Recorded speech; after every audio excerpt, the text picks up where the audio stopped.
ಆಧುನಿಕವಾಗಿ ನಾವು ಎಷ್ಟು ಮುಂದೆ ಇದ್ದೀವಿ ಅಷ್ಟು ಮುಂದೆ ನಾವು ನಮ್ಮ ಐತಿಹಾಸಿಕವಾಗಿ ಕೂಡ ನಾವು ನಮ್ಮ ಎಲ್ಲ ಕ್ಷೇತ್ರದಲ್ಲಿ ನಾವು ಇದ್ದೀವಿ ಅಂತ ನಮ್ಮೆಲ್ಲರಿಗೆ ಗೊತ್ತಿರೋದು ವಿಷಯ.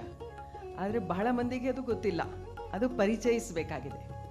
ಅದಕ್ಕೆ ಒಂದು ಮಾಧ್ಯಮವಾಗಿ ಇರುವಂಥದ್ದು ಈ ಮ್ಯಾನ್ಯುಸ್ಕ್ರಿಪ್ಟ್ಸ್ಗಳು.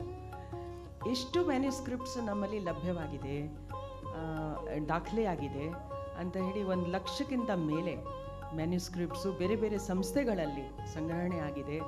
ಅದರಲ್ಲಿಯೂ ಬಹುತೇಕ ನಮ್ಮಲ್ಲಿ ಡಿಜಿಟೈಸೇಷನ್ನು ಕೂಡ ಮಾಡಲಾಗಿರೋದು ಒಂದು ಕಾರ್ಯಕ್ರಮದ ಮೂಲಕ ಮಾಡಲಾಗಿದೆ. ಈಗ ಇನ್ನೂ ಮೂಲೆ ಮೂಲೆಯಲ್ಲಿ ಇಂಥ ಮ್ಯಾನ್ಯುಸ್ಕ್ರಿಪ್ಟ್ಸ್ ಇನ್ನೂ ಲಭ್ಯವಿರಬಹುದು, ನಮಗೆ ಗೊತ್ತಿಲ್ಲ. ಇವತ್ತಿನ ಈ ಕಾರ್ಯಾಗಾರದ ಪ್ರಥಮ ಕೆಲಸ ನಮ್ಮ ಮುಂದೆ ಇರೋದು, ನಾವು ಹೆಚ್ಚಿನ ಪ್ರಚಾರ ಮಾಡಿ ಬೇರೆ ಬೇರೆ ಕಡೆ ಬೇರೆ ಬೇರೆ ಜನರ ಹತ್ರ ಇರ್ತಕ್ಕಂಥ ಈ ಮ್ಯಾನ್ಯುಸ್ಕ್ರಿಪ್ಟ್ಸನ್ನು ಮೊದಲು ನಾವು ಒಂದು ದಾಖಲೀಕರಣ ಮಾಡಬೇಕು.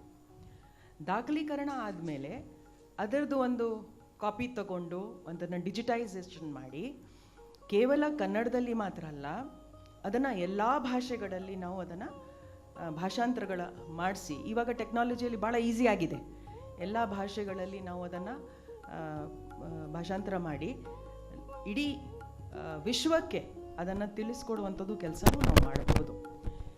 ಬಟ್ ಬಹಳ ಮುಖ್ಯವಾಗಿ ಇಮಿಡಿಯೇಟ್ ನಮಗೆ ಉಪಯೋಗ ಆಗುವಂಥದ್ದು ಟು ಲರ್ನ್ ಫ್ರಮ್ ಹಿಸ್ಟ್ರಿ.